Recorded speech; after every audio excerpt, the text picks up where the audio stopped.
자, 2017학년도 대비 중등 임용시험. 대비 두 번 들어갔네요. 제가 넣은 거 아닌데. 그래서 중등 임용시험 대비해서 교육학 논술 전체적으로 어떻게 구성이 되고 어떻게 준비를 해야 되는지 시험의 특성, 시험의 기본적인 특성과 그 다음에 그것 중에서 우리는 이제 교육학이니까 교육학 영역에 대해서 어떤 준비와 대비가 필요한지, 그 다음에 어떻게 진행이 될 예정인지 그런 전반적인 사항들에 대해서 오늘 정리를 하실 겁니다. 그래서 오늘 강의 특강 끝나고 나면 우리가 목표하고 있는 도달 지점은 중등 임용시험에서 교육학이 도대체 어떤 식으로 출제가 되는지를 이해를 하시고, 그다음에 지금까지 공부하셨던 사항들이 이 시험과 교육학 영역과 관련해서 어떻게 관련이 되는가를 아시고, 그다음에 내년도 교육학 시험을, 그러니까 내년도 중등 시험을 치기 위해서, 임용 시험을 치기 위해서 내년에 공부를 어떻게 하실지에 대한 전체적인 계획을 잡으실 수 있을 겁니다. 그래서 일단은 지금 아까 보니까 올해 시험 보신 분들도 있으셨지만 처음 시작하신 분들이 대부분이셨잖아요. 그러다 보니까 중등 시험이 다들 힘들다 얘기는 많이 하고, 또 주변에 보면 친구들이나 선배들이 준비를 많이 하기는 하는데 교육학이 참 애매한 거예요. 영역 자체가 비중으로 보면, 사실 1차 비중으로 보면 그렇게 많은 비중은 아니거든요. 실제로 보면 20대 80이기 때문에 전공이 훨씬 더 큰데도 불구하고, 그렇다고 되게 소홀하게 보기는 또 애매하고, 그렇다고 또 어떻게 많이 투자를 하기에는 전공이 너무 힘들고, 그러니까 전체적인 공부 양이 너무 많다 보니까 조율하기도 힘들고, 그다음에 어느 수준에서 어떻게 공부를 해야 되는지도 되게 막막하고, 그다음에 객관식 시험이면 시험 문제 보고 대충 준비를 하면 될 것 같은데 또 서술형, 논술형으로 나온다고 하니까 또 막연하게 두려움도 있고 겁나는 것도 있고, 평소에 또 대학교 때 쌤들 레포트나 과제물 같은 거 쓰실 때도 유난히 글이 잘 안 써졌거나 그런 거 쓰는 거 싫어하셨던 분들 같은 경우에는 이 상황 자체가 불편하고 막막하게 느껴지실 수도 있어요. 그러니까 그런 상황이기 때문에, 근데 사실은 그렇게 복잡한 시험은 아닌데 시험 자체가 주는 중압감이라든지 압박이라든지 그런 게 좀 크기는 하거든요. 근데 그런 부분들을 좀 덜었으면 좋겠어요. 그래서 이번 설명회를 통해서 그런 부분들이 좀 덜어질 수 있는 시간이 될 겁니다. 자, 그래서 제일 첫 번째 페이지로 넘겨보시면 교육학 논술의 기본 원칙이라고 해서 기본적인 서술 방식부터 쭉 들어가 있는데요. 이 부분 이전에 쌤들은 아마 다 알고 계시겠지만 여기 앉아 계신 쌤들은 일단 관심이 있으셔가지고 이것저것 다 알아보신 분들이 많으시잖아요. 그죠? 여기저기 알아보시고, 설명회도 사실은 지금 12월 중순이죠. 보통 설명회 말에도 많이 하는데 중순에 오신 분들은 약간 조금 좀 빨리 준비를 해야지라는 그런 욕심이 있으신 분들이거든요. 그다음에 또 올해 시험 보시고 여기 앉아 계신 분들은 또 대단한 의지가 있으신 분들이고, 또 그런 상황이라서 관심이 있으셨을 거예요. 그래서 다들 알고 계시겠지만 기본적인 시험 구성이 어떻게 되어 있는지 간단하게 말씀드릴게요. 시험은 1차, 2차로 구분이 되죠. 지금 1차 보신 분들 같은 경우에는 2차 준비를 이번 주부터 보통 많이 들어갔죠. 그래서 보통은 시험 끝나고 나서 그 다음 주 월요일부터 바로 2차 수업하시는 전공쌤들도 있으시긴 하시는데, 보통 그렇게 잘은 못하고 한 주 정도는 쉬고, 그래서 이번 주부터 해가지고 또 준비를 저희도 지금 시험 보신 쌤들 얘기 들어보고 또 전화 오고 해서 들어보면 이번 주부터 대부분 많이 시작했다 그러더라고요. 스터디도 지금 다 짜긴 짰는데 어떻게 될지 모르겠다. 스터디를 짰다. 공부 잘 되고 있느냐 물어보면 스터디를 짰다. 그래서 공부가 잘 되고 있느냐, 아니 스터디를 짰다는 얘기다 이러면서 자꾸 어떻게든 되겠죠, 그런 얘기를 많이 하시는데, 지금쯤에서 이제 2차 준비를 들어가시는 시점이에요. 그래서 시험 자체는 1차, 2차 구분돼 있고, 1차 같은 경우에는 12월 초에 보죠. 보통 첫째 주 토요일 날, 지금까지 시험 형태가 3차 형식에서 2차로 바뀌고 나서부터는 빠짐없이 12월 첫째 주 토요일 날 시험을 보고 있습니다. 그래서 보고 약 한 달 정도 있다가 1월 초에 발표가 나죠. 올해도 이제 1월 첫째 주에 발표가 나게 되는데, 1차 발표가 나고 나면 그 시점으로부터 약 한 열흘에서 2주 정도 사이에, 그 사이에 이제 2차 시험을 보게 됩니다.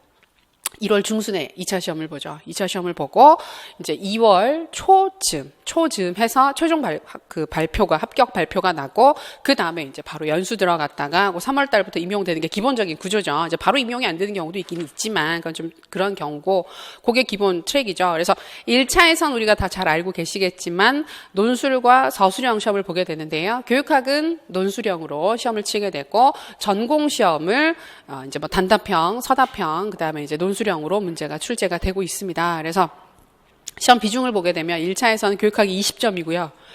전공이 80점이죠. 그죠? 근데 꽈락이 있죠. 꽈락이 있어서 이제 그 40% 미만으로 60% 정도 득점을 하지 못하면 그런 문제가 생기게 되는 부분이 있긴 한데 사실 꽈락은 1차에서 걱정하실 부분이 아니에요. 솔직히. 그죠? 꽈락을 걱정할 점수면 거의 이제 최종 합격은 힘든 경우죠. 근데 작년은 조금 예외적이었던 게 교육학 같은 경우 20점 만점이니까 이제 8점 미만부터는 꽈락이거든요. 8점까지는 괜찮아요. 8점부터는 괜찮은데 7.9가 나왔다. 그럼 이제 그거는 전공을 80점을 받아도 교육학이 점수, 꽈락이기 때문에 전체 1차에서 떨어지게 되는 구조거든요. 근데 이제 지금 구조라면 그 뭐 8점대를 받아가지고 최종 합격까지 얘기를 안 하는데 작년 시험에, 올해 시험이 아니라 작년 시험에는 8점대가 합격하는 경우, 최종 합격하는 경우들이 있었어요. 교육학 8점대가. 전공을 거의 다 맞는 거죠. 거의 다 맞는데 굉장히 특이한 경우들. 또 전공 차이가 꽤 있어요. 전공별로 쌤들이 지금 준비를 하시는 전공에 따라서도 교육학이나 전공 점수가 굉장히 편차가 큰 게 어떤 전공들 같은 경우에는 전공 점수가 되게 높죠. 되게 높아서 최종 합격 보면 이제 80점 기준으로 봤을 때, 80점 만점 기준으로 봤을 때 70점대가 이제 최종 컷이 되는 전공들도 있어요. 거의. 그러니까 69점, 뭐 72점 이런 식으로 해서 그러니까 10점 안팎으로 감점이 된다는 얘기예요. 전공에서. 근데 또 어떤 전공들 같은 경우 보면 50점대. 50점대가 또 최종 컷이 되는 경우들도 있고. 그래서 이거는 뭐 이건 전공이 어렵다 쉽다의 얘기도 아니고 모든 전공 공부는 힘듭니다. 쉬운 전공은 없습니다. 모든 전공은 다 양이 많고 물론 이제 조금씩 차이가 있긴 있지만 양도 많고 해야 될 것도 많고 다들 어려운데 문제가 나가는 스타일이나 출제되는 스타일이나 채점하는 스타일에 따라서 조금씩 차이가 있을 수 있어요. 그다음에 출제하는 분들이 기대를 하는 정도도 완전히 달라요. 전공들마다. 어떤 전공들은 이 정도 문제를 내면 다 맞춰야 된다라는 가정을 하고 출제를 하는 전공이 있는 반면 어떤 전공은 맞히리라 기대를 하지 않고 그러니까 애초에 그 시험을 보는 사람들이 이 정도를 다 맞출 거라고 기대를 하지 않고 내는 전공들도 있어요. 애초에. 그렇기 때문에 기준이 워낙 달라서 그 준비하는 전공과 그다음에 공부를 하고 있는 상황에 따라서 교육학이 가지는 역할이나 비중은 다 다릅니다. 다르긴 다른데 기본적인 것들을 해놓지 않으시면 이제 어려움이 있기 때문에 이제 우리가 시간을 들여서 준비를 하게 되는 거죠.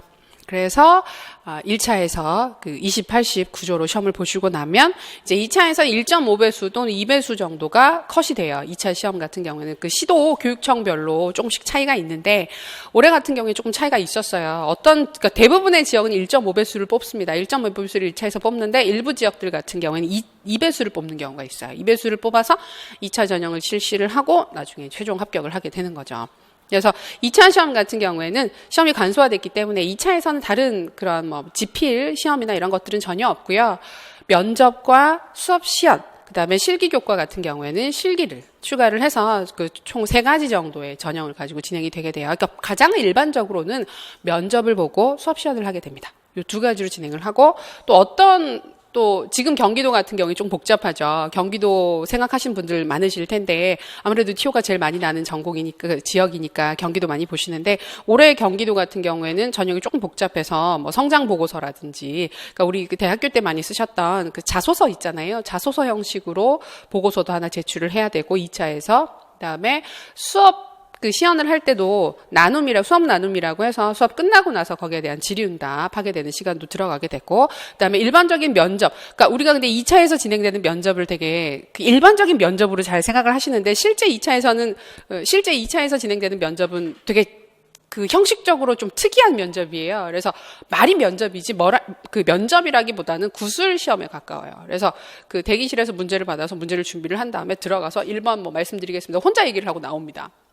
1번 면접. 근데 우리가 면접 생각하면 그냥 이렇게 질의응답을 해야 될 것 같잖아요. 뭐라고 얘기를 하면 그 부분은 왜 그렇게 생각했어요? 예를 한번 들어볼래요? 그럴 것 같잖아요. 그 되게 이상하네. 왜 그런 생각을 했을까? 이렇게 뭐 물어보기도 하고 할 텐데 그런 거 없고 면접관이랑 질의응답 없이 그냥 그 면접이 진행되거든요. 자기가 생각했던 부분들만 얘기를 하게 되는데 이번 그 경기 지역 같은 경우에 거기에 추가를 해서 토의 면접이 들어가 있죠. 집단 토의 면접이 들어가 있어서 그 시험을 응시하러 온 사람들끼리 같이 토의를 하는 형식의 그 면접도 집어넣기도 했어요. 그다음에 강원 지역 같은 경우에는 2배수로 지금 뽑는 지역이고, 그다음에 인성적인 측면을 면접에서 더 많이 보겠다라는 주장도 하고 있고, 약간 전형이 다르죠. 그다음에 또 대구 지역 같은 경우에는 2차에서 인성 면접을 강화를 해서 인문 소양을 물어보겠다. 교육과 관련된 인문, 고전 관련된 소양을 물어보겠다. 그래서 2차 면접에서 뭘 보느냐 하면 그 루소의 에밀, 그다음에 명심보감, 그다음에 논어 이 세 가지 책을 읽고 와서 그 책에 대한 질의응답을 하는 시간이 있습니다. 갑자기 되게 생각지도 못했던 그냥 내가 교육학 공부 좀 하고 전공 공부해서 시험 보면 되지 않겠나 생각했는데 가만히 보니까 의외로 되게 다양해요. 지금 또 교직 관련해서 관심도 워낙 높고, 그다음에 워낙 학교 내에서 학생들도 그렇긴 하지만 교사 풀 안에서도 보면 여러 가지 인성적인 문제들이 많이 생기잖아요. 비교육적이고 비도덕적인 문제들이 많이 생기고 있는 상황이잖아요. 그러다 보니까 아무래도 그런 부분들에 대한 좀 접근들이 좀 많이 일어나고 있는 것 같아요. 그래서 전체적인 분위기 자체는 인성 측면을 강조하는 쪽으로 많이 갈 것 같고, 2차 쪽에서는 특히 그런 부분들을 어떻게든 더 많이 걸러보려고 애를 쓸 거예요. 그러니까 올해 사실은 보면 쌤들은 지금 내년 시험을 생각하시는 거잖아요. 올해 설명회 오신 분들은 다 내년 시험을 주로 이제 목적으로 생각하시는 경우인데, 올해 각 시도교육청에서 다양한 시도들을 하고 있는데, 그 시도의 결과가 어떻게 나오는가가 내년 시험에 영향을 많이 미칠 거예요. 그래서 경기 지역에서 토의 면접을 했는데, 되게 좋더라. 면접 보는 쪽에서 굉장히 좋았다라고 인식을 하게 되면 퍼져나갈 거고, 그다음에 대구 지역에서 우리 에밀 읽혔더니 되게 좋더라. 그러면 이제 우리 뭐 다른 것도 읽고 더 월든 이런 거 읽고 막 썸머일 이런 것도 읽어야 되는 그런 날이 올 수도 있고, 소크라테스 읽자 그럴 수도 있어요. 그래서 그게 되게 궁금하긴 한데, 그다음에 또 약간 지금 강원 같은 경우에 지금 2배수 뽑잖아요. 2배수 뽑는 건 의도가 이렇게 안에 있는 걸 다양하게 볼 수가 있긴 한데 2차 비중을 높이겠다는 얘기거든요. 2배수를 뽑는다는 얘기는 1차 시험 성적보다는 2차에서 조금 더 변별도를 높여가지고 그 안에서 좀 더 변수를 더 많이 주겠다는 얘기인데, 그랬을 때 결과가 또 괜찮으면 배수 자체가 시도교육청에서 결정을 하는 거기 때문에 또 달라질 수 있죠. 근데 경기 같은 경우에는 아무리 그게 성과가 좋아도 2배수 뽑지는 못할 거예요. 2배수를. 그러니까 워낙 규모가 커서 1.5배수 인 거랑 2배수인 거랑 시험 할 때, 강원도는 가능한 게 전체 뽑아봤자 몇 명 안 뽑아요. 전공들 해봤자 소수 전공 같은 게 한두 명도 뽑고 보통 3명 뽑다가 8명 요 정도 규모기 때문에 1.5배수나 2배수나 큰 차이가 없는 반면, 경기 같은 경우에는 단위가 다르잖아요. 단위가 다른데 거기에서 2배수를 뽑는 건 사실 조금 힘들긴 힘들 겁니다. 그래서 그런 구조로 짜여져 있습니다. 그래서 우리가 보통은 2차 시험 준비는 1차를 하면서 특별히 따로 하진 않으세요. 대신에 실기교과들이 있죠. 실기교과들은 조금 달라서, 역시 실기교과들도 시도교육청마다 보는 과목이 다 다릅니다. 음악, 미술, 체육, 우리가 보통 실기 많이 얘기를 하는데, 어느 지역에서는 뭘 집어넣고 어느 지역에서는 뭘 빼고 이런 경우들이 있어서 자기가 좀 잘하는 실기 영역들이 있었을 때 거기에 맞춰서 준비를 많이 하세요. 근데 그 기준은 그 해가 돼야 알 수가 있긴 하지만 보통 그 전 해랑 비슷하게 출제가 되기 때문에 그 기준에 따라서 염두에 두시고 실기를 준비하셨다가 나중에 최종 공고가 났을 때 거기에 맞춰서 지원을 하시게 되는 거죠. 원서는 시험 한 달 전에 보통 씁니다. 지금 써서 저희가 12월 초에 보게 되기 때문에 11월 초쯤 해가지고 원서를 보통 넣으십니다. 그때 넣고 10월 말 11월 초 이렇게 해가지고 최종 공고 뜬 시점에 보통 한 일주일 정도 원서를 집어넣으시게 되죠. 그래서 실기교과 쌤들 같은 경우에는 실기가 시간이 많이 걸려서 실제로 준비를 상반기에 많이 하세요. 실기 준비는. 실기교과는 그러니까 음악, 미술, 체육 같은 경우에 상반기에 1월, 2월, 3월, 4월 정도 해가지고 상반기에는 공부를 같이 하시면서 실기 준비를 하시고 하반기가 되면 실기를 끊습니다, 보통. 왜냐면 그때는 이제 시험 1차 준비에 매진을 해야 되는 시간이기 때문에 실기를 그만두고 1차 지필 시험에 집중해서 준비를 하시고 이제 1차 끝나고 나면 그 시점에 다시 실기랑 2차 준비를 하시게 되죠. 그래서 2차 준비는 1차 끝나고 나서 하시면 되는 거고, 그다음에 수업 시연이랑 면접이라고 말씀드렸잖아요. 면접 같은 경우에는 교육학 공부를 하는 게 거의 그대로 이어집니다. 그래서 1차 준비를 하기 위해서 교육학 이론들 공부하시잖아요. 공부하시면 거기에서 공부하셨던 이론 자체가 2차 면접을 준비하시는 밑거름이 되는 거기 때문에 크게 다르지 않아요. 그래서 그거는 그때 가서 그냥 친구들끼리 연습을 해보시거나 스터디 짜가지고 연습 많이 하게 되는 것도 그런 연유로 구성이 되는 거고, 그다음에 수업 시험 같은 경우에는 일단 우리가 공부를 했었던 교과 교육 관련된 부분을 가지고 이제 또 그것도 역시 해봐야 돼요. 아무리 내가 이론적으로 잘 알아도 아는 거랑 말하는 거랑 설명하는 거 완전 다르잖아요. 쌤들 교생 다 나갔다 오셨잖아요. 내년 시험 보실 쌤들은 아는 경우도 있죠. 내년 5월에 4월에 나가시는 분들도 있긴 하지만 대부분 교생 한번 경험이 있으실 텐데 정말 다르죠. 생각했던 거랑. 내 뜻대로 될 것 같으면 아무 걱정이 없는데 항상 내 뜻대로 이루어지지 않고 기대했던 것과는 전혀 다른 반응이 나오는 게 수험이거든요. 그래서 실제 그거보다는 좀 낫지만 그래도 평가를 받으면서 수업을 하는 상황이기 때문에 수업 시연은 또 역시 2차 때 준비를 하시게 되는 거고, 실제로 1월부터 그래서 11월 달까지 쭉 11개월 동안 보통 준비를 하시는 건 1차 준비예요. 1차 준비를 하셔야 돼요. 1차에서 합격을 못하면 아무것도 없으니까. 그다음에 1차 시험 결과가 의외로, 그러니까 거기서 점수 차이가 좀 많이 나게 되면 물론 2차에서 뒤집는 경우들도 있긴 있지만 컷 점수로, 그러니까 1차 컷 있잖아요. 1차 컷 점수로는 최종 합격까지 가는 경우는 잘 없어요. 컷이 됐다고 기쁜 건 아니고 컷에서 높아야 돼요. 컷보다 높아야 되면 결국 그러기 위해서는 1차 시험을 잘 보셔야 되거든요. 잘 보셔야 되기 때문에 이론과 이론에 대한 연습, 정리하시는 것들이 계속해서 중요한 상황이라고 볼 수가 있겠습니다. 시험의 구조는 대략 그렇게 구성이 되어 있습니다. 복잡하지 않으시죠? 이미 다 알고 있으셨던 부분들이죠. 그다음에 뭐 대충 지금 하면 나 어디 써야지 이런 생각 좀 있으시죠? 집 근처에 써야지 이런 식으로 막 별로. 보통 초반에 준비하시는 분들은 지역이나 이런 건 크게 고민 안 하시더라고요. 초반에 한 1, 2년 정도는. 그냥 가까운 데 쓰시거나, 특히 왜 공부가 많이 안 돼 있다고 생각하신 분들이 있잖아요. 지금도 뭐 지금 아마 계신 분들은 그런 분들이 잘 없으실 텐데, 설명을 챙겨 듣고 이러시는 분들은 그렇게는 생각 안 하실 거예요. 근데 왜 졸업하면서 그냥 한번 볼까? 봐볼까? 4학년인데 남들 다 보는데 나도 한번 볼까? 이런 식으로 해서 보시는 분들은 보통 멀리 가기 힘드니까, 시험 치자고 멀리 가기 힘드니까 그냥 근처에 보통 많이 보시죠. 그래서 서울, 경기 지역으로 많이 보는데, 약간 허수가 그래서 많기는 많아요. 서울, 경기 지역으로 보는데, 이제 3년 지나고 이제 그렇게 좀 공부 오래 하시는 분들은 되게 많이 또 신경을 쓰세요. 그래서 막 어디를 써야 되나, 경쟁률이나 점수, 사실 큰 의미 없는데 그거 가지고 막 고민을 하시고 원서를 쓰시죠. 그러시다가 그 시점을 지나가면, 그래서 한 5년 정도 공부를 하셨다고 굉장히 소신 있게 지원하세요. 상관없다. 이 모든 것들이 헛되구나. 내가 지금까지 그것들을 생각하면서 원서를 쓰고 마음을 졸였던 게 사실 아무런 의미가 없는 것이었구나를 깨달아요, 갑자기. 그래서 깨달으시고는 서울이나 경기를 보통 소신껏 지원을 처음으로 돌아가는 거예요. 돌아가서 해서 보통 그때는 합격을 많이 하세요. 그 정도의 깨우침이 있고, 깨침이 있으면 그때쯤 되면 합격을 하시는데, 근데 이제 우리가 이게 공부가 할 양이 많고 또 좀 힘들다 이런 얘기를 많이 하니까 시험 준비하시는 그런 많은 분들, 공무원 시험도 많이 준비하시고 이것저것 시험 많이 준비하시는데, 그런 시험들 중에서는 사실 임용시험이 사실 좀 힘든 시험이라고 다들 인식을 하고 있죠. 좀 양이 너무 많아요. 일단 양이 너무 많아서 힘든 시험이 맞는데, 그래도 그 중에서 1년 만에 합격하신 분들도 굉장히 많고요. 초수에 합격하신 생각보다 많아요. 얘기를 많이 안 해서 그렇지, 주변에 오래 공부를 하고 있는 사람들이 많아서 그렇지. 근데 보면 또 빨리 합격하신 분들도 많기 때문에 그 항상 공부는 시작하실 때 마음은 내가 올해 합격하겠다는 마음으로 공부를 하셔야 돼요. 그건 후반에도 강조를 하겠지만 한번 볼까? 시험 한번 볼까? 좀 편하게 볼까? 그런 마음은 없어요. 일단 공부를 시작하셨으면 일을 하시면서 하시든 다른 걸 하시면서 하시든 상관없으니까, 그건 다 상황이 다른 거니까 상관없이 무조건 올해 합격하겠다는 마음으로 애써서 하시는 게 중요합니다. 그 마인드는 굉장히 중요합니다. 한번 볼까? 해서 합격했다는 사람은 정말 드물어요. 거짓말이에요. 그거는. 제 친구도 보면 있는데, 동기 중에. 근데 시험 형식이 달랐죠. 그냥 부전공 해가지고 친구가 그냥 한번 볼까 해서 한 2달 정도 준비해서 해서 됐다고. 그래서 생각해보니까 진짜 그랬을까? 공부를 좀 하지 않았을까? 그래서 의외로 할 게 많은 시험이라고 다들. 그쵸? 예, 그래서 시험의 구조 이해하셨고요.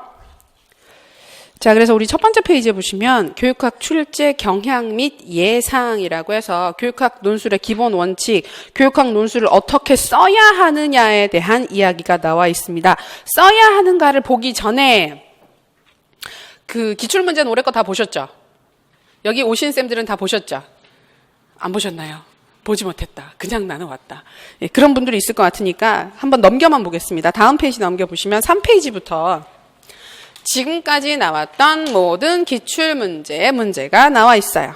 13학년도부터 시작을 했습니다. 그래서 12년도 하반기부터 5월 달이 첫 그 교육학 논술 시험이 있었어요. 그 다음에 그 전공 같은 경우에도 서술형 시험으로 처음 나왔던 게 12년도 5월이었습니다. 그게 13학년도 요 시험이었고, 그 다음에 14학년도 중등교사 임용 후보, 아니죠. 12년도가 아니고 13년도 5월이죠. 13년도 5월이고, 그 다음에 13년도 12월에 있었던 게 14학년도 중등시험, 그 다음에 상반기 시험, 그 다음에 15학년도 상반기, 하반기 이런 식으로 해가지고 시험이 나왔고, 가장 마지막에 봤던 게 지금 저희 8페이지에 있는 16학년도 시험 있어요. 얼마 전에 봤던 시험이죠. 여기까지 이어져 있습니다. 문제 좀 이따가 같이 전체적으로 분석을 하긴 할 텐데요. 문제를 보시면 대략적으로 느껴지는 게 학교 실제 상황과 관련된 문제 상황을 줍니다. 근데 이게 문제라고 하는 게 심각한 문제가 생겨서 당장 뭘 해결해야 돼요. 그게 아니라 과제가 있는 거예요. 답을 찾고 싶은 이런 저런 상황에서 이런 걸 하고 싶다. 어떻게 해야 될까? 혹은 이런 문제가 있는데 이걸 어떻게 해결해야 될까라는 문제 상황을 주고 실제적인 문제 상황을 주고 그 문제를 교육학 이론적 지식을 통해서 해결하는 과제를 제시를 하는 겁니다. 그런 형식으로 주어져 있습니다. 그래서 결국 우리가 교육학 논술을 쓰기 위해서는 그러니까 막연하게 논술이라는 말을 들으면 우리가 대학교 입시 때 많이 봤던 논술 시험 이런 걸 생각하시다 보면 그냥 글 잘 쓰면 되는 거 아니냐. 그다음에 유초등에서는 왜 계속해서 그 교직 논술이라는 형식의 시험을 쭉 해왔어요. 객관식 때도 1차에 그 객관식 시험 보면서도 그 봤거든요. 교직 논술이라는 시험을 봤었는데 그런 교직 논술 수준의 단순한 그 적인성 부분을 물어보는 좋은 얘기 쓰면 좋은 그런 문제가 아니겠는가 생각을 할 수가 있는데 그게 아니고 교육학 이론과 관련된 실제적인 지식들, 그 지식들을 활용을 해서 교육적인 문제를 해결하는 형식으로 문제가 주어집니다. 그래서 이게 생소한 형식이 아니고 실제로 쌤들이 학교 다니시면서 다 경험을 해봤을 겁니다. 뭐 하실 때, 레포트 쓰실 때, 교직 과목 레포트 쓰실 때 보면 지금 현재 우리 학교 교육에서 이런 문제가 있는데 이걸 이번이 뭐 교육 심리학이다. 그러면 교육 심리학에서 동기 부분을 가지고 어떤 식으로 학생들의 동기를 증진시킬 수 있는지 동기 이론 몇 개 가지고 한번 얘기를 해봐라. 그럼 그게 이제 레포트 과제가 되는 거고 아니면 중간 기말고사 같은 경우도 가만히 생각해 보시면 이런 형식이에요. 이런 형식인데 길게 쓰지 않고 여러 가지 항목들을 물어보는 그러니까 객관식으로 보는 시험도 있긴 하지만 서술하는 시험들 같은 게 약술하잖아요. 그러면 그런 형식과 크게 다르지 않습니다. 그러니까 쌤들이 이전에 교직 과목 공부하시면서 공부하셨던 그 지식들, 그걸 평가받는 형식이랑 다르지 않아요. 그러니까 오히려 객관식 때는 학교에서는 막 이렇게 풀어서 배우다가 그다음에 객관식 시험을 보면 막 암기해야 될 것들이 많잖아요. 기계적으로 딱딱딱딱 이런 식으로 외우다 보니까 학교에서 공부하는 거랑 시험을 보는 거랑 굉장히 유리된 느낌이 있었는데 오히려 지금 보게 되면 우리가 여러 가지 것들을 공부를 하면서 이런 것들이 학교 현장에서 어떤 의미가 있을까, 학생들한테 어떤 도움이 될 수가 있을까 그런 부분들에 대해서 생각을 하고 고민을 하잖아요. 그런 부분들과 연관되는 형식으로 문제가 출제가 되고 있습니다. 그래서 결국은 지금도 보면 문제 형식이 쭉 바뀌어 오긴 했는데 결국은 서론, 본론, 결론의 논리적 구조를 가지고 있는 완결된 글로 논술을 하라고 요구를 해요. 그렇기 때문에 서본결의 형식을 갖추고 제대로 된 한 편의 글을 쓰면서 그 안에서 문제에서 요구를 하는 문제 해결과 관련된 요구사항들을 하나하나 해결을 하시면 되는 것이 이제 교육학 논술입니다. 그래서 막연하지 않아요. 막연하지 않고 어떻게 써야 될지 모르겠어요. 그런 거 없고 물어보는 거에 대해서 답을 하시면 돼요. 뭐는 뭐야? 뭐는 뭔데? 왜냐하면 이렇기 때문에 이건 이거야. 그러니까 이렇게 쓰면 돼. 라고 설명을 해주면 되는 것이 교육학 논술입니다. 형식은 간단합니다. 자, 그래서 기본적으로 교육학 논술의 기본 원칙이라고 해서 이건 논술을 쓰는 기본적인 원칙입니다. 논술 서술에 있어서 가장 기본적인 원칙. 아까도 말씀드렸던 것처럼 그 교육학 논술의 기본적인 사항들은 크게 보면 서론, 본론, 결론 이 세 가지 구조로 이루어지게 됩니다. 첫 시험이 시행됐었던 시점에는 이 서본결을 안 지켜서 쓰신 분들이 되게 많았대요. 그래서 이것도 시험이 지금 몇 년째 한 3년 정도 진행이 되다 보니까 저도 이제 첫 해부터 논술 수업을 했었는데 느껴지는 게 첫 해는 정말 못 썼어요. 전부 다. 하자 그러면 다들 막 그 맞춤법 틀리신 분들도 굉장히 많았고 기본적으로 맞춤법부터 해서 근데 지금도 쓰면 아마 로서는 줄기차게 틀려요. 다들 틀리는데 기본적인 맞춤법도 틀리고 문장 자체가 아예 주어 서술로 호응 안 되는 문장 쓰신 분들이 되게 많았거든요. 되게 많고 그 다음에 서본결의 형식을 얘기를 할 때도 서론, 본론, 결론 형식을 못 지켜서 그냥 본론만 쓰신 분들이 되게 많았어요. 되게 많았는데 이것도 몇 년 지나다 보니까 지금 굉장히 안정적이에요. 다들 잘 써요. 그러니까 문제는 그거예요. 모든 시험이 그렇지만 해가 거듭되면 거듭될수록 다들 잘해요.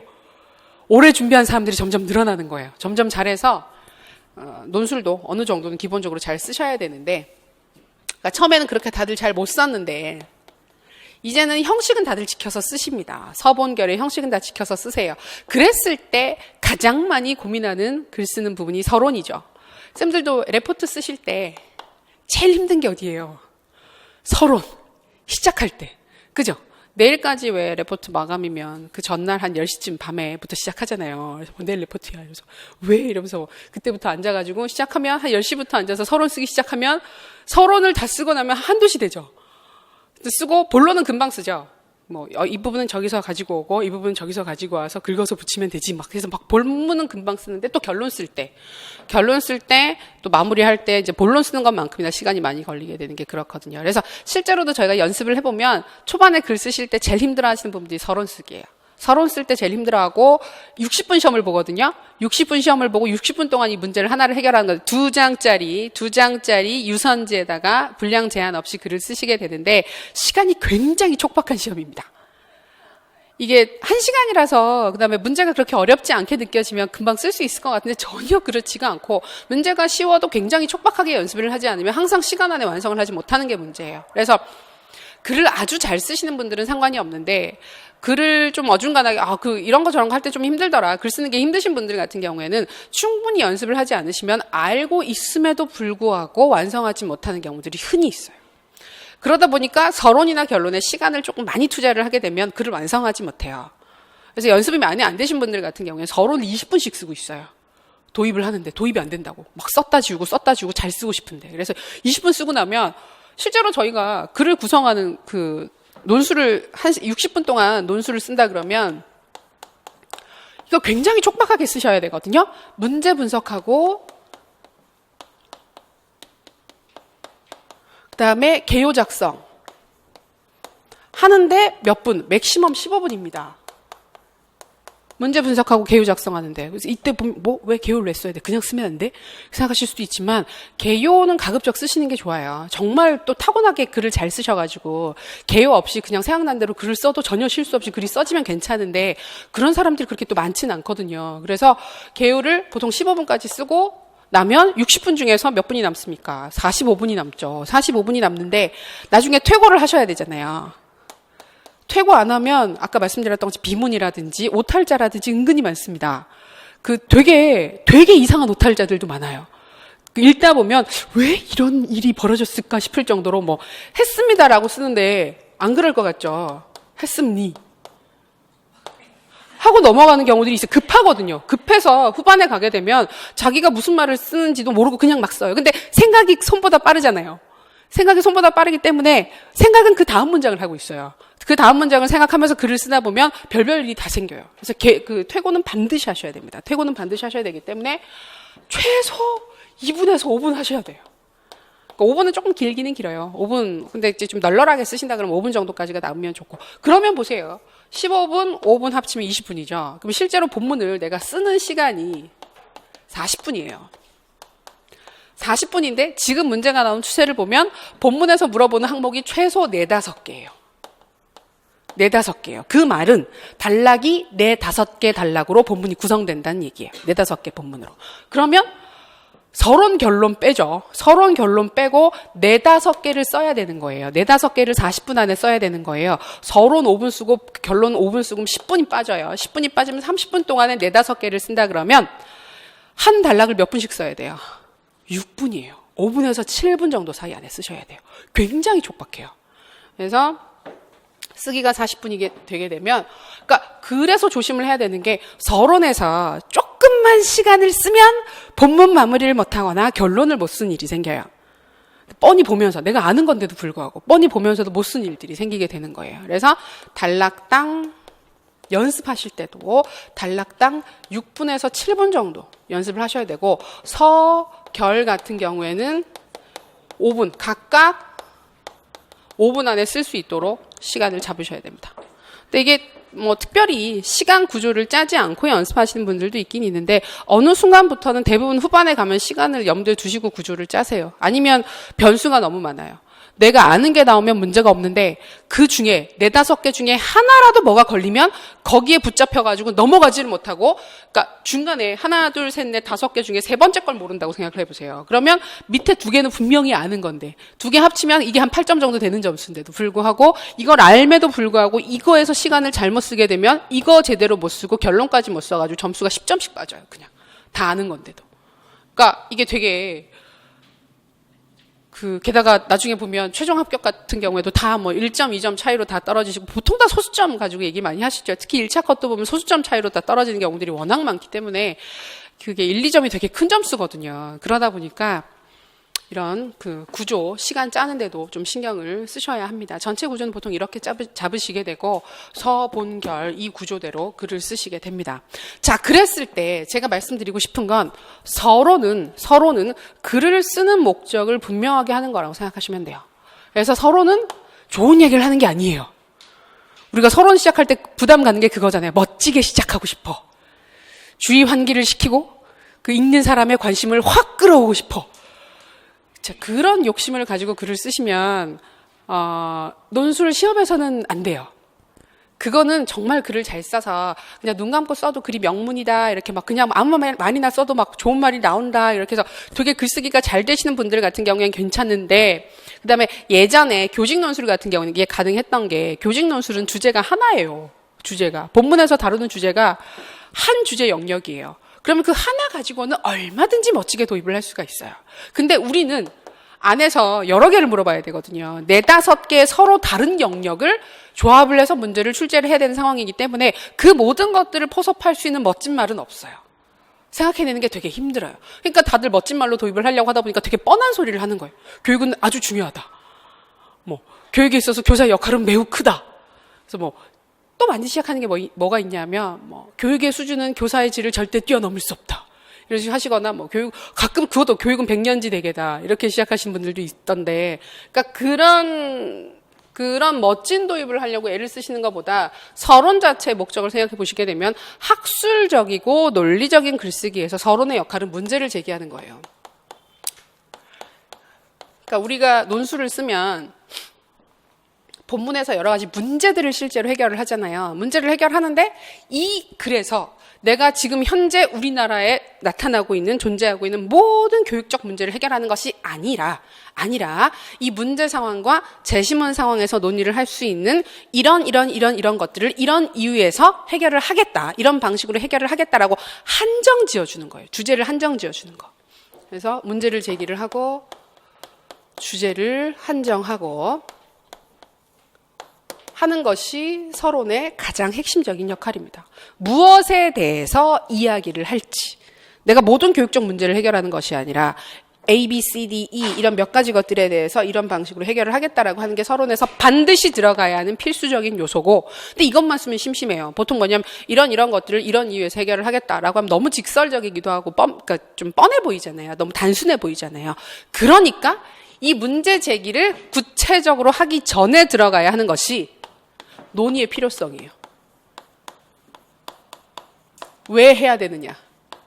예를 들어서 이 문제에서 학생의 동기, 그 다음에 교수 방법, 교사의 교수 방법, 그 다음에 행정적인 장학, 이런 걸 물어본단 말이에요. 본문에서 이런 3가지 것들을 물어본다 그러면 이런 것들이 왜 이 문제에서 논의가 될 만한 가치가 있고 필요한지에 대해서 그 이유를 설명해 주는 것이 논의의 필요성입니다.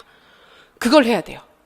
그걸 해주면, 그렇잖아요. 학생들이 동기가 높아야 학업 성취도가 올라가고, 그 다음에 역시 교수 방법이 적절해야만 더 높은 성취를 할 수가 있고, 이 모든 것들을 하려면 교사들의 전문성이 필요한데, 그러기 위해서는 교사들의 장학이 필요하다. 그러니까 그런 것들을 다 하게 됐을 때 올라가는 건 뭐예요, 결국?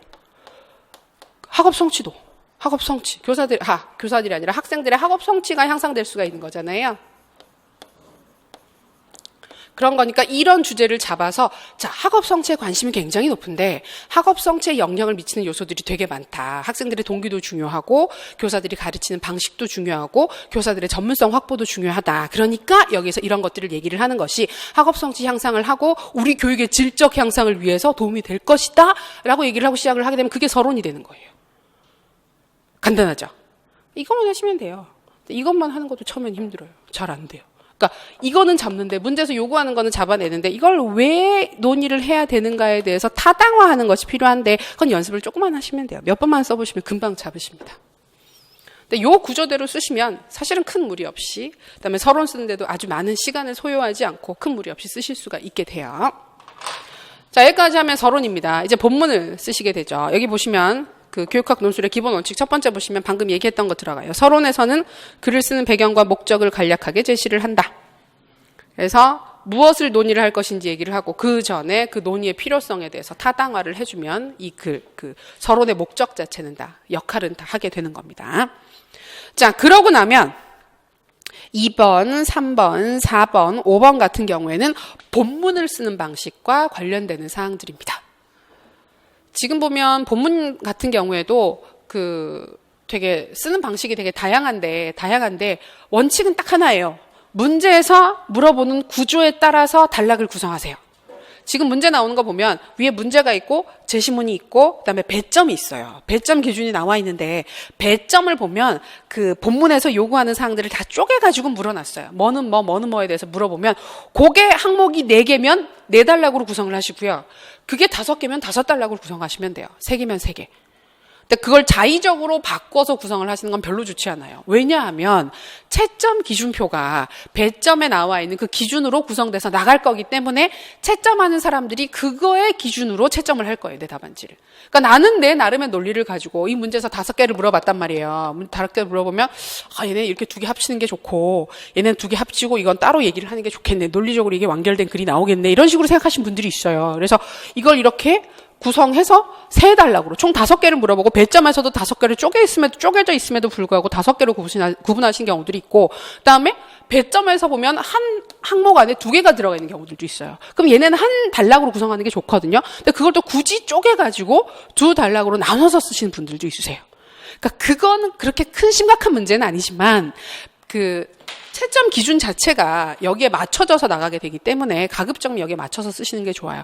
여기서 우리가 더 한 번 더 알 수 있는 게 그러면 단락이 1, 2, 3, 4, 5개 순차적으로 물어봤는데 그 순서를 바꿔서 쓰는 건 어떻냐 또 얘기를 많이 하시거든요.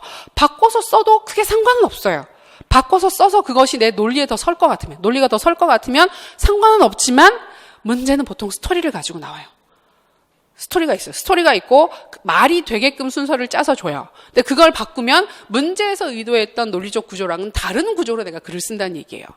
그러면 의도에서 약간 어긋날 위험이 굉장히 높아지고 또 채점 기준 자체도 이 순서대로 나오는데 굳이 내가 자의적으로 바꾼 순서대로 글을 쓰게 되면 읽는 사람이 찾아서 읽어야 돼요. 첫 번째 단락이 없네? 없나 보다. 감점을 하고 시작을 해요. 근데 뒤에 보면 또 뒤에 나와 있는 거예요. 그럼 그때 다시 수정을 해야 되거든요. 근데 그런 건 되게 위험하죠.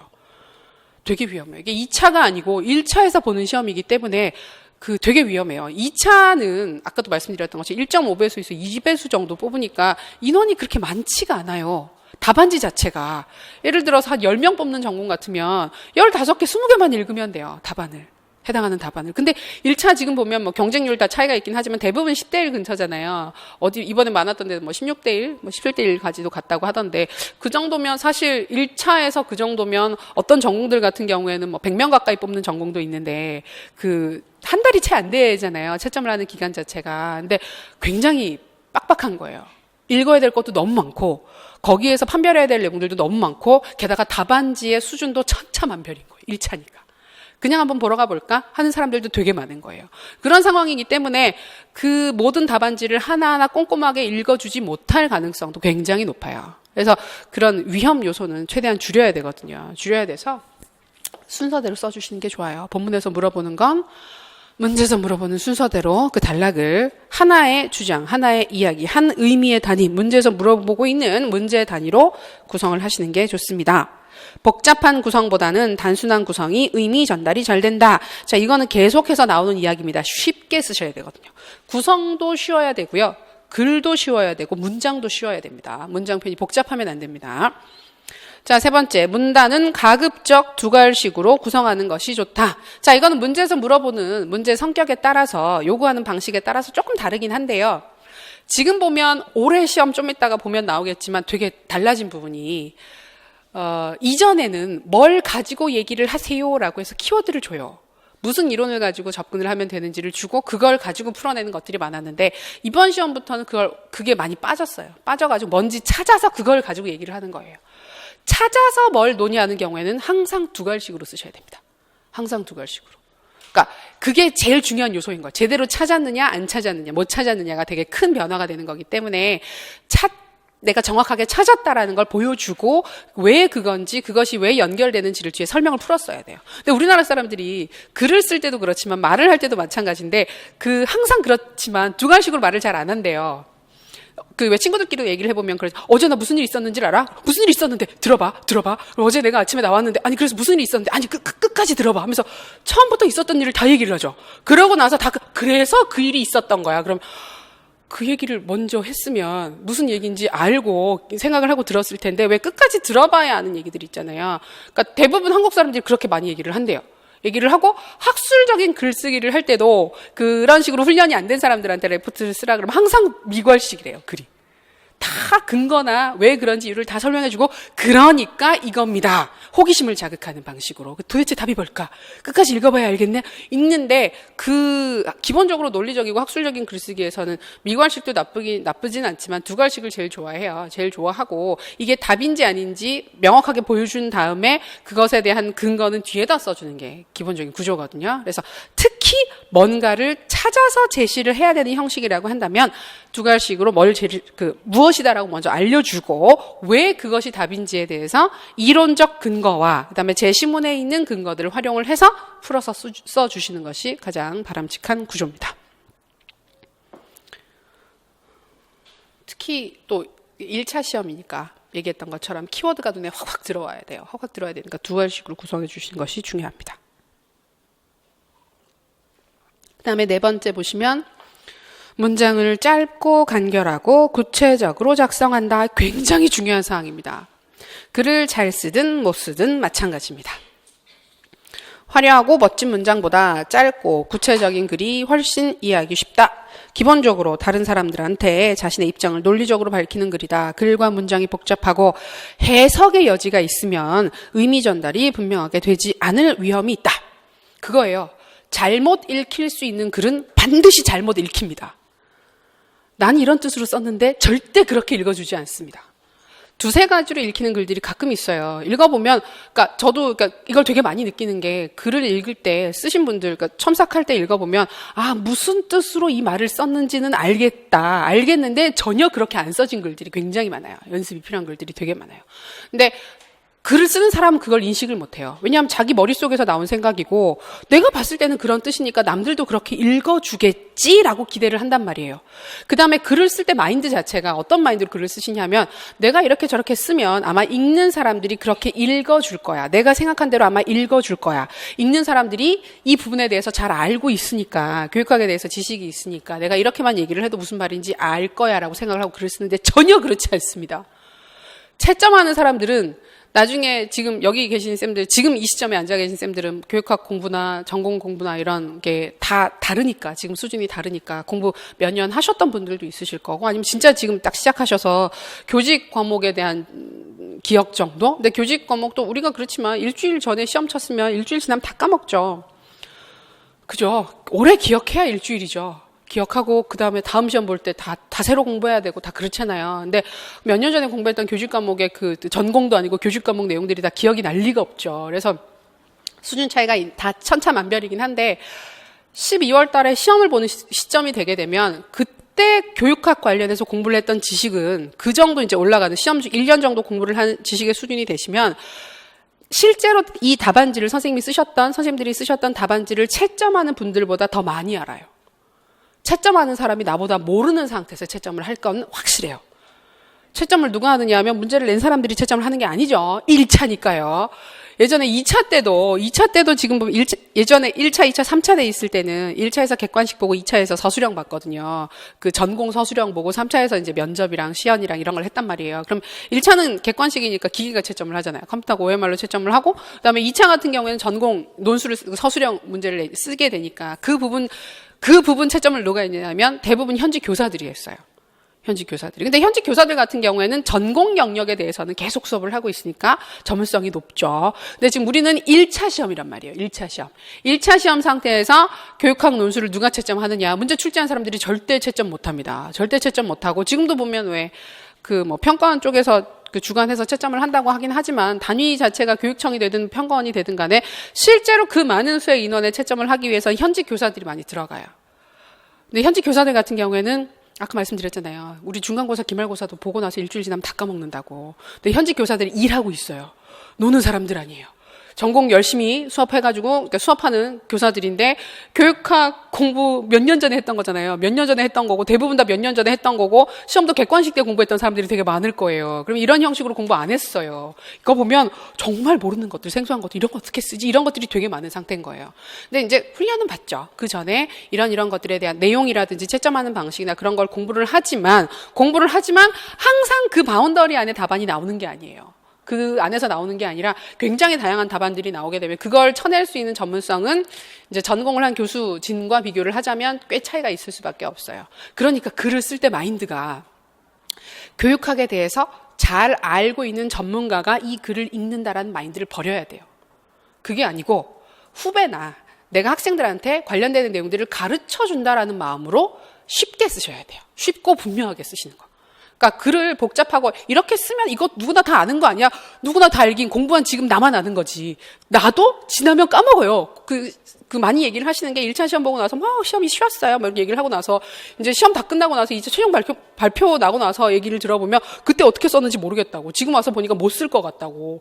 불과 한두 달 정도 시간이 지나서 잘 쓴 사람들도 다 그런 얘기를 한단 말이에요. 그러니까 마찬가지예요. 마찬가지라서 글 자체는 쉽고 단순하고 분명하게.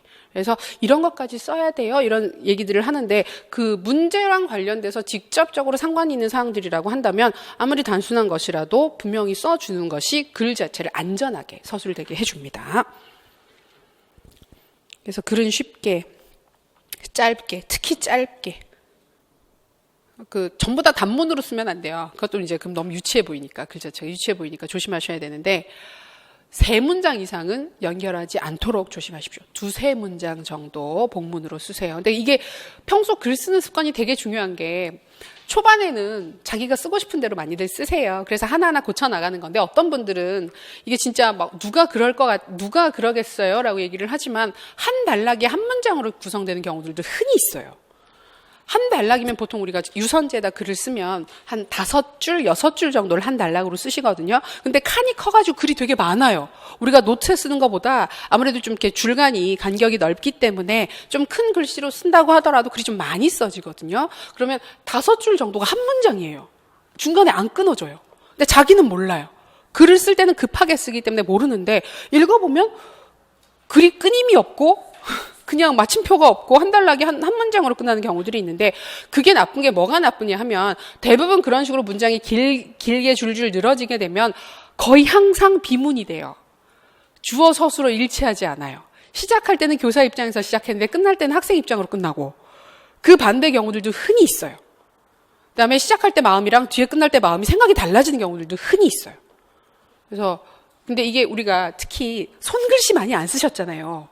그죠? 손으로 긴 글을 쓸 일이 없어요. 레포트 쓰실 때도 대부분 다 컴퓨터로 쓰시고, 그러니까 가끔 어떤 경우에는 손으로 써서 내라고 하는 경우들도 있긴 있지만 대부분 컴퓨터로 쓰시니까 이게 되게 인터페이스가 다른 게 컴퓨터를 쓰면 수정이 너무너무 쉽잖아요. 수정이 너무 쉬워서 조금 이상하면 돌아가서 고치고 해서 얼마든지 좋은 글을 쓸 수가 있는데 이게 연필이 아니고 검은색 펜으로 써야 되고 화이트를 못 쓰거든요. 화이트를 못 쓰다 보니까 2줄 그어서 고치는 수밖에 없어요. 그러면 수정하는데 한계가 굉장히 커요. 그래서 원하는 대로 글이 안 나와요. 그러니까 가끔 인강 들으시는 분들이 첨삭 보내실 때 인터넷이란다. 그러니까 워드로 쳐서 보내시는 경우들이 있거든요. 그럼 전 그러지 말라고 손으로 써서 사진 찍어서 보내라고 하는 이유가 워드로 치면 훨씬 더 잘 씁니다. 똑같은 60분 안에 써도 손으로 쓴 글과 워드로 쓴 글은 그 양에서부터 차이가 나고 문장에서 엄청난 차이가 있어요. 훨씬 더 잘 써요. 워드로 쓰면. 그래서 이 연습을 좀 하실 필요가 있어요. 손으로 쓰면서 어디에서 끊고 가는 연습들을 계속 하셔야 합니다. 쉽게 쓰시고 5번에 단어랑 표현은 분명하고 일관되게 제시를 할 것. 줄임말 같은 경우에는 조심조심해서 쓰셔야 됩니다. 그다음에 그 학자 이름이라든지 개념 같은 것들도 문제에서 제시를 하고 있는 게 있으면 그대로 써주시는 게 좋아요. 특히 교육학 같은 경우에는 워낙 여러 영역의 학자들이 달라붙어가지고 게다가 자생적인 학문이라기보다는 외국에서 들어온 것들이 많잖아요. 대부분 미국을 경로로 해서 들어오다 보니까 학자들 이름이나 이론 이름이 되게 자의적으로 많이 불려지고 있어요. 그래서 대표적인 학자들 같은 경우에 보면 우리 그 교수 이론 공부할 때 오스벨 많이 공부하거든요. 오스벨도 되게 그 이름이 다양해요. 오수벨을 가장 많이 쓰죠. 오수벨을 가장 많이 쓰는데 오스벨이라고 하는 경우도 있고 오즈벨도 있고요. 또 뭐가 있더라? 주벨은 제가 못 봤어요. 거기까지는 못 봤는데 그렇게 되게 다양한데 내가 공부를 할 때는 오수벨로 공부를 했는데 문제에서 오즈벨로 나와 있단 말이에요. 그럼 문제를 따르시는 게 맞아요. 라이겔루스 같은 경우에도 그런 경우인데 뭐 라이거루스부터 해서 라이겔루스, 라이겔루스 이런 식으로 해가지고 되게 다양하단 말이에요. 그럼 이제 보통은 자기가 공부한 대로 정리해 두시. 와이너도 그렇죠. 바이너의 귀인 이론도 바이너다, 와이너다 의견들이 분분한데 공식적인 표기는 지금 뭐 와이너로 많이 하긴 하던데 원래는 바이너가 또 맞죠. 근데 이제 되게 복잡해요. 워낙 근본이 없는 학문이라서 여기저기서 교육학은 좀 그래요. 안에 보면 분과 학문들이 되게 많잖아요. 되게 많은데 그게 보면 다 독자적이라기보다는 다 여기저기랑 연결되어 있기 때문에 하시는 분들도 되게 다양하고 책이 들어오는 경로도 되게 다양해서 번역도 보면 되게 버라이어티해요. 와, 이게 이렇게 번역돼 이런 것들도 있고 되게 신기한 것들도 많아요. 그래서 그러니까 이제 그런 용어 같은 경우에는 일관되게 공부하셔서 문제에서 조심하셔서 그 개념으로 쓰시면 되겠습니다. 자, 그래서 본문은 쓰셨죠. 본문에서는 쓰시는데 여기서 추가적으로 몇 가지만, 한두 가지만 더 얘기를 하면 본문을 쓰실 때요. 자, 이거는 기본 원칙인데 본문 한 단락을 구성하는 기본 원칙인데 이제 문제가 있어요. 각각의 단락은 문제 하나씩을 해결을 하는 거예요. 4단락이면 문제 4개를 개별 단락에서 해결을 하는 거예요. 그래서 그 문제를 해결하는 하나의 단락, 한 단락이 어떤 식으로 구성이 되어야 하느냐 하면, 자, 이건 논술이기 때문에 정확한 사실을 요구한다기보다는 문제에 대한 해결책을 요구를 해요. 어떻게 해결을 할래? 자, 그것은 내 의견이고 내 주장이에요. 사실이라기보단. 논술이니까. 설명문이나 보고서를 쓰라고 하는 게 아니라 논술문을 쓰라고 지금 문제에서 우리가 제시를 하잖아요. 그러니까 문제가 있고 그 문제에 대한 내 의견을 바탕으로 한 해결책을 제시를 하는 게 우리가 써야 하는 논술의 핵심인데 자, 거기서 문제가 되는 건 내가 쓰는 답은 항상 의견이에요. 사실이 아니라 의견이에요. 의견을 정당화하기 위해서는 뭐가 필요해요? 근거가 필요하죠. 근거. 자, 그래서 문제에 대한 해결 혹은 답. 이게 이제 핵심적으로 요구되는 사항이니까 이게 이제 두 가지식으로 제시가 되는 거예요. 뭐는 뭐다. 뭘 어떻게 해결할 건지 물어봤는데 그건 이런 식으로 해결을 하면 된다. 이 이론을 가지고 해결을 할 수가 있다라고 답을 제시를 하는 거예요. 그런데 의견이죠. 자, 이 의견에 대한 근거를 제시를 할 수 있는 두 가지가 뭐냐 하면 아까도 잠깐 말씀드렸지만 교육학 이론이에요. 이론적 근거. 이게 왜 답이냐면 무슨 이론을 보면 이런 사항들이 있기 때문에 그 이론의 근거를 해서 봤을 때 이게 답이 될 수가 있다. 자, 교육학 이론을 통해서 이론적 근거를 제시하는 게 하나의 근거가 되고요. 또 하나의 근거가 되는 것이 제시문입니다. 제시문을 봐라. 제시문의 내용을 보면 이 이론과 이 문제랑 관련해서 이런 사항들이 나와 있는데 그게 바로 이 이론적 사항과 딱 맞아떨어진다. 그러니까 이 문제의 답은 이거라고 볼 수가 있다라는 구조가 서는 거예요. 그래서 요 요소는 글을 쓰실 때 항상 기억해 두셔야 되는 게 첫 번째, 요구하는 게 뭐지? 그래서 요구하는 답이 뭘까? 이거 의외로 많이 놓칩니다. 어떤 경우들이 있었냐면 저도 이게 문제 풀면서 많이 느꼈던 게 예를 들어서 철수라는 학생의 사례를 줬어요. 철수가 학교에서 부적응하고 어려움을 겪고 있는 학생인 거예요. 그래서 이 학생을 여러 가지 접근으로 해결을 하는데 그 중에 하나가 상담 이론을 가지고 철수의 문제를 해결할 수 있는 방안을 제시를 해라 라고 얘기를 하고 그 문제 제시문을 쭉 읽어보면 인간중심 상담 이론으로 해결을 할 수 있는 사례인 거예요. 다른 게 아니라. 다른 뭐 해결중심 단기 상담도 있고 알리비티도 있고 되게 많지만 그런 여러 가지 상담 이론들 중에서 인간중심적 접근 혹은 인간중심 상담 이론으로 해결할 수 있는 사례를 보여주고 문제에서는 자 철수의 이 방황이나 비행의 문제를 상담 이론을 통해서 해결을 하세요 라고 물어봤어요. 그러면 문제에서 요구하는 게 뭐예요? 철수의 문제를 상담 이론을 가지고 와서 해결을 하라고 문제에서 물어봤어요. 그럼 철수의 문제, 그럼 인간중심 상담 이론인 걸 찾았으면 인간중심 상담 이론으로 어떻게 하면 철수의 문제를 해결할 수 있는지를 써야죠. 그게 답이죠. 그게 요구한 거죠. 근데 그걸 안 쓰고 뭐라고 많이 쓰느냐 하면 철수의 문제는 인간중심 상담 이론으로 해결할 수가 있다. 왜냐하면 인간중심 상담 이론은 이런 이론이고 철수의 사례를 보면 이런 것들이기 때문에 관련지어서 인간중심 상담 이론으로 해결할 수 있음을 알 수가 있다. 까지만 쓰는 거예요. 여기까지만 쓰면 안 되죠. 이건 인간주의 상담 이론을 쓸 수 있다라는 근거를 얘기를 하는 거고, 그럼 그걸 가지고 해결을 하라고 했으니까 인간주의 상담 이론을 보면 이런 기법들이 있으니까 이 기법들을 철수의 사례에 적용시키면 이런 부분에서 해결이 될 수가 있을 것이다까지 가야 되는 거예요. 혹은 뭐 평가 이론으로 해결을 하세요. 평가적 접근으로 해결을 하세요. 그럼 철수의 사례에서 쓸 수 있는 평가는 이겁니다. 왜냐하면 이겁니다만 쓰면 안 된다는 거예요. 그래서 이걸 쓰면 철수가 왜 달라지고 왜 좋아지는지를 써야만 문제에서 요구하는 걸 해결하게 되는 거죠. 그러니까 이게 문제에서 물어보는 거 쓰면 되지 않나? 생각하는데 문제에서 정확하게 요구를 하는 걸 못 쓰는 경우들이 꽤 있어요. 후반으로 가면 갈수록. 이게 되게 재밌는 게 있잖아요. 1, 2월 달에 수업을 해가지고 이걸 쓰잖아요. 저희 1, 2월 강의에서 모의고사 몇 번 보는데 이걸 이렇게 문제를 풀라 그러면 이걸 되게 잘 써요, 전부 다. 이 부분을. 이걸 못 써요, 다들. 왜냐하면 아는 게 없거든요. 이론적으로 머리에 들어가 있는 지식들이 말하면 되게 머리에 든 게 없어 그렇게 느껴지지만 그게 아니라 갖다 쓸 수 있는 이론적 근거가 많이 없기 때문에 문제와 문제에서 요구하는 상황과 그다음에 제시문을 정말 열심히 분석해요, 다들. 분석을 해서 도대체 아는 게 없으니까 도대체 이 문제에서 내가 답을 어떻게 찾아야 될까를 문제만 막 붙잡고 앉아서 풀어요. 풀어가지고 이걸 잘 쓰고 이걸 잘 못 써요. 근데 후반으로 가면 갈수록 무슨 문제가 생기느냐 하면 이걸 안 쓰고 이걸 써요. 왜냐하면 공부를 하거든요. 공부를 해서 이론이 점점 쌓여가요. 쌓여가니까 너무 기뻐요. 그러니까 예전에는 내가 이런 문제 나오면 이걸 하나도 못 썼어요. 이런 걸 하나도 못 쓰니까 어떻게든 문제에서 뜯어 먹을 게 없나, 제시문에서 뭔가 더 갖다 쓸 게 없나 막 그런 것만 쓰다가 이거 내가 아는 이론이야. 쓸 수 있어. 다 쓸 수 있어. RBT, ABCD 단계 다 쓸 수 있어. 그럼 그걸 너무 쓰고 싶어요. 그걸 쓸 수 있게 된 자신이 너무 기쁘고 기특해서 그걸 쓰다 보면 정작 문제에서 요구하는 사항을 놓쳐요. 놓치고는 왜 어디가 틀렸는지를 몰라요. 그다음에 잘 썼다고 생각해요.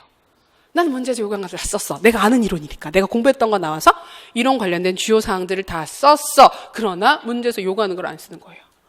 그래서 이거는 비슷해요, 다들. 공부하시면 초반에는 이것만 하다가 뒤에는 이것만 하다가 그래서 그러시면 안 된다고 둘 다 해야 된다고 그러면 이제 하긴 하는 건데, 그래서 그 기본 구조는 한 단락에서 반드시 들어가야 하는 기본적인 구조는 요구하는 게 뭐냐. 그다음에 그 요구하는 답의 근거가 이론적으로 어떤 근거를 가지고 있고, 그다음에 제시문에 나와 있는 실제적인 사례나 문제 상황과 관련지어서는 어떻게 볼 수 있는가. 이 두 가지를 제시를 하게 되면 채점의 기본적인 요소는 다 충족을 시키게 되는 겁니다. 그러니까 이 요소를 기억을 하고 글을 쓰게 되면 아는데 틀리는 건 없어요. 모르는 건 틀리죠. 그러니까 여기에서 틀린 걸 정확하지 않은 건 어쩔 수가 없는 거죠. 내가 잘못 공부했으면 잘못 쓰게 되는 건데, 그게 아니라 내가 알고 있음에도 불구하고 이걸 써야 한다라는 생각이 들지 않아서 못 써서 안타깝게 틀렸다는 없어요. 요 구조 기본적으로 꼭 기억해 두시고 글을 쓰시기 바랍니다. 그 다음에 하나만 얘기한다 그랬는데 하나 더 얘기해야 될 것 같은 게, 문제가 좀 이따가도 보시면 아시겠지만 문제 유형이 계속 변했어요. 조금씩 변했어요. 조금씩 변해서 지금 이 시점에는 문제가 큰 하나의 문제예요. 큰 문제, 한 문제고 그 한 문제 안에 여러 개의 영역들이 들어가 있을 때 얘네들이 나름대로는 논리적으로 연관이 되어 있어요. 그러니까 4개든 5개든 주제를 물어보면 이게 다 떨어져 있는 독립된 주제들이 아니라는 거예요. 따로따로 써야 되는 게 아니라 순차적으로 하나, 둘, 셋, 넷, 5 이런 식으로 순차적으로 이어지든지 아니면 하나의 주제로 이 주제가 묶이든지 그런 형식으로 주어져 있는 거기 때문에 각 단락을 구성하실 때도 개별 단락들을 다 쪼개서 구성하시기보다는 큰 눈으로 봤을 때 이게 도대체 어떤 의미가 있는 거고, 각 단락이 뭐가 얘는 원인이고 얘는 결과고 얘는 얘한테 어떤 영향을 주고 이런 부분들을 좀 생각을 하시면서 문제를 접근하실 필요가 있어요. 그러니까 그러려면 이론 공부를 어느 정도는 순차적으로 조금 하실 필요가 있는 거죠. 좀 번거롭더라도 좀 꾸준히 하셔야 됩니다. 자, 그래서 본문을 썼죠. 이제 결론을 씁니다. 이제 결론이냐, 그죠? 이제 되게 오래 걸리죠. 결론. 자, 결론도 많이들 힘들어 하시는데 결론은 서론보다는 쉽습니다. 서론은 아무것도 없는 상태에서 글을 써야 되니까 되게 힘들잖아요. 근데 결론은 그렇지 않고 이제 다 썼으니까 결론의 역할이 뭐냐? 전체 글을 요약 정리해 주는 게 핵심 목표입니다. 그래서 본론에서 다룬 개념을 요약하고 재현하는 것으로 마무리한다.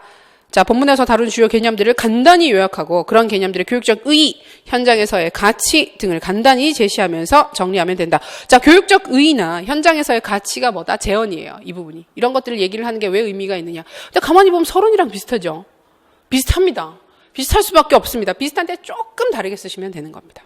그러니까 그러니까 예를 들어서 서론 같은 경우에, 그러니까 요약을 많이들 힘들어 하시는데, 요약을 어떻게 해야 돼요? 이거 글이 애초에 긴 글도 아닌데, 되게 긴 글도 아닌데, 바로 요약을 하려고 하면 했던 얘기 또 하는 것 같고, 또 너무 내용이 길어지니까 요약하기가 힘들다라고 얘기를 많이 하거든요.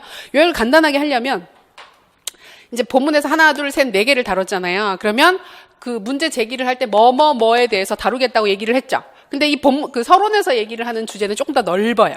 넓게 동기 영역에서 다뤄보겠다 이런 식으로 얘기를 했다고 한다면 본문에서는 구체적으로 다 논의가 됐죠. 자, 결론에서는 그게 다 이야기가 된 상태이기 때문에 동기적 관점에서는 무슨 이론을 확인했고, 그다음에 교수 이론적 관점에서는 어떤 이론적 관점에서 접근을 했고, 조금만 더 한 단계 더 구체적으로 얘기를 해주면 되는 거예요. 그 세부상을 다 쓰라는 게 아니라. 그래서 동기이론에서 뭘 봤는데 그 뭐는 뭐고 뭐라서 뭐 어떻고 이런 걸 다 쓸 필요가 있는 게 아니라 동기이론을 어떤 측면에서 확인해 봤고 어떤 이론에 대해서 살펴봤고 이런 식으로 한 단계만 더 들어가서 구체적으로 써주시면 돼요. 그렇게 하면 결론이 딱딱딱딱딱 정리가 되면서 끝나죠. 그러고 나서 거기까지만 하셔도 되는데 그럼 너무 또 글이 단순해지니까 재현을 해줍니다. 그러니까 이런 부분들을 활용을 해서 어떻게 노력을 해야 될 것이다. 근데 항상 문제는 교사 중심으로 나와요. 교사 입장에서 문제가 나오기 때문에 그럼 이런 주제 연결들과 관련지어서 교사들이 무엇을 하면 좋을까, 뭘 어떻게 하면 좋을까에 대해서 한두 문장 써주고 끝나면 되는 거죠. 근데 교사가 다 뭘 해야 될까요? 노력. 그렇습니다. 노력. 교사가 더 노력해야 되고 더 공부해야 되고 더 관심을 가져야 되고 학생들을 더 사랑해야 되고 늘 자신의 그 전문성을 향상시키기 위해서 애써야 한다. 그런 얘기인 거예요.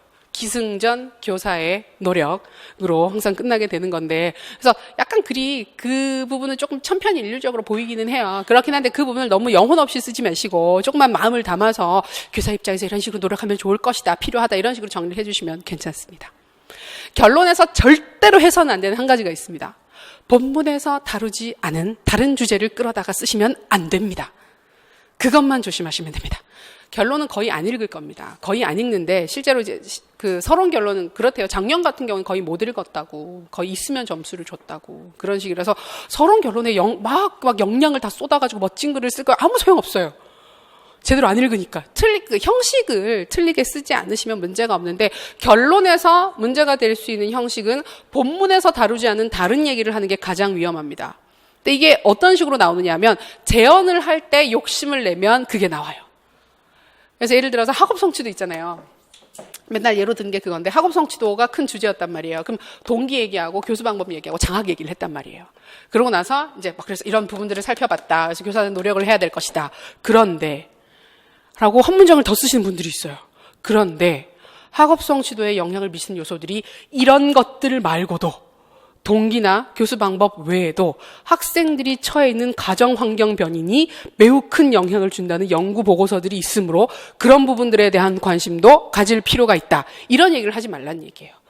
주제의 논리적 구조나 통일성을 해치는 표현이 됩니다. 이게 원래 학술적인 글쓰기를 할 때 그 학위 논문 수준으로 논문을 쓰시면 맨 마지막에 후속 연구 제언이 있어요. 후속 연구에 대한 제언이 있어서 나는 여기까지 했는데 여기까지밖에 못했다. 다른 사람들은 이런 부분들도 하면 좋겠다라고 얘기를 해주는 게 있어요. 근데 우리는 그런 글이 아니기 때문에. 근데 이게 뭐가 문제가 되느냐 하면 저 그러면 동기나 교수 방법이나 장학 얘기를 할 게 아니라 그거보다 가정 환경 변이 더 큰 영향을 미친다 그랬으면 그걸 얘기를 했어야지 왜 여기에선 이걸 물어봤느냐.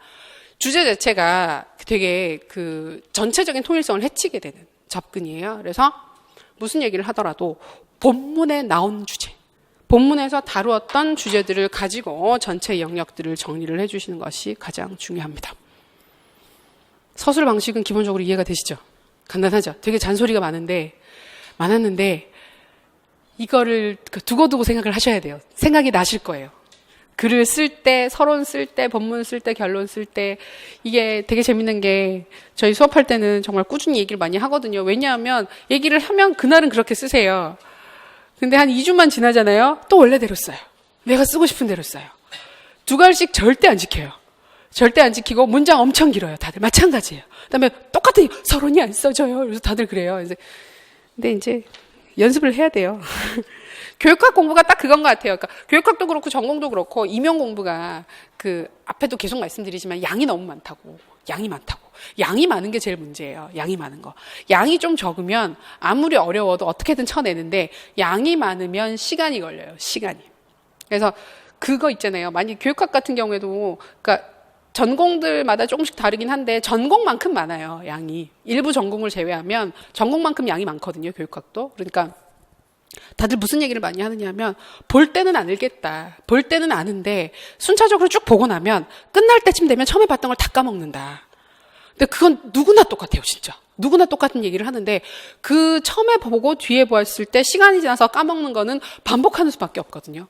반복을 해서 처음에 걸 까먹기 전에 처음으로 돌아가야 돼요. 그죠? 저희가 처음에는 2달에 한 번 돌려요. 2달에 한 번 돌리다가 후반으로 가면 갈수록 일주일에 한 번 돌리고 며칠에 한 번 돌리고 이런 식으로 돌리거든요. 그러니까 그게 되려면 여러 번 보는 수밖에 없고 반복을 하는 수밖에 없어요. 좀 그 공부를 어떻게 하더라도 이렇게 단기간에 짧은 시간 안에 객관식 때는 진짜 약간 그것처럼 있잖아요. 그 운전면허 시험처럼 1차 시험처럼 기출문제 쭉 뽑아놓고 쭉 돌리면 15점 이상씩 대부분 많이들 받았어요. 받았는데 서술형 시험이 되다 보니까 그러지를 못하는 거예요. 그러지를 못해서 그 깊이도 깊이지만 시간 자체를 시험 때까지 좀 초반부터 해서 좀 길게 좀 잡고 가시는 게 공부하기가 확실히 편해요. 저도 수업 짤 때도 그렇고 수업할 때도 그렇고 항상 그 생각하는 되게 중요한 게 우리가 이 공부를 학문 연구나 탐구를 위해서 하는 게 아니라 시험을 보려고 하는 거잖아요. 지금 시험 자체는 지금 공부 자체는 시험을 준비를 하는 건데 그러려면 시간도 다들 한정되어 있고 공부해야 될 내용이 너무나 많기 때문에 최소한의 시간을 들여서 공부를 하는 방식으로 그걸 잡는 거예요. 그걸 잡는 게 결국은 꾸준히 오래 하는 것밖에 없어요. 최소한의 노력으로 좀 덜 힘들게. 가끔 보면 이제 1학기 졸업하시거나 그래서 이제 7월 달부터 준비하시는 분들이 있어요. 그러니까 못하는 건 아니에요. 할 수는 있어요. 할 수는 있는데 너무 힘들게 해야 돼요. 너무 힘들어요. 그래서 좀 꾸준히 여러 번 반복해서 보시는 게 사실 그게 힘들죠. 꾸준히 반복하는 것 자체가 되게 하기가 싫잖아요. 하기가 싫은데 그게 일단은 좀 편하게 공부를 하시는 방법이 될 겁니다. 자, 그래서 기본적인 서술 원칙을 애써서 살펴보셨고요. 1페이지 아래쪽 아직 우리 1페이지 하고 있어요. 저희 총 40페이지거든요. 40페이지인데 언제 끝나나 아까 예상했던 것과 전혀 다르지 않나 이런 생각 드시잖아요. 전혀 그렇지 않고요. 걱정하지 마시고 시간 안에 반드시 끝내드릴 거고 후반부는 안 할 거기 때문에 그냥 보시라고 드리는 자료이기 때문에 걱정하지 마십시오. 자, 1페이지 아래쪽에 보시면 중요 영역이라고 해서 교육 철학부터 쭉 나와 있는데요. 지금은 다 중요합니다. 안 중요한 영역이 없습니다. 여기 보시면 철학, 과정, 심리, 교수학습 이론 공학, 교육사회학, 행정, 교육평가 등등 나와 있는데 지금 보면 가장 인기 있는 영역은 행정이 맞습니다. 행정은 한 번도 안 빠졌어요. 교육행정 꾸준히 나왔고요. 과정 미친 것 같아요. 과정도 계속 나오고 있고 평가. 올해 문제 보면 진짜 재밌죠. 올해 문제는. 그래서 일단 제일 중요한 게 그 행정, 과정, 평가는 거의 항상 나왔다. 그 초반에 많이들 심리 위주로 공부를 많이 하셨어요. 심리다. 무조건 심리가 나올 거다. 근데 심리가 그렇게 많이 나올 수 있는 구조가 아니에요. 심리가 나오려면 학생이 나와야 돼요. 학생이. 항상. 학생이 나와야 되는데 지금 보면 항상 학생이 문제 있진 않아요. 있진 않고 교사와 교사들 안에서의 그 전문성 향상이나 이런 부분들 위주로 문제가 만들어져 있기 때문에 행정이 절대 빠지지 않고 평가, 과정, 그다음에 심리는 뭐 기본적으로 중요하긴 하나 그렇게 비중 자체가 생각만큼 높진 않을 것이다. 그러니까 안 중요한 영역은 없고 다 중요합니다. 저희 수업은 다 합니다. 그 쌤들마다 약간 스타일이 달라요. 그래서 그 빼고 가신 분들도 많은데 저희는 다 해요. 그 사도 해요. 교육사도 합니다. 교육사도 나올 수 있다고 생각하고요. 올해가 원래는 이제 교육사도 약간 생각이 있긴 했는데 결국은 안 나오긴 했지만 뭐 철학이든 교육사든 다 중요하고 어떻게든 내려고 하면 다 낼 수 있는 영역이기 때문에 다 잘 봐두실 필요가 있습니다. 자, 이런 점에서 중요하다라고 하는 거 이건 한번 어렵지 않게 읽어보시면 정리가 될 것 같습니다. 자, 그래서 잠깐 쉬시죠. 잠깐 쉬셨다가 기출문제 얘기하면서 전체적인 구성, 강의 구성 뭐 이런 부분들도 그다음에 올해 교육학 공부 계획도 좀 더 같이 얘기를 하도록 하겠습니다. 중간에도 질문 있으시면 오세요.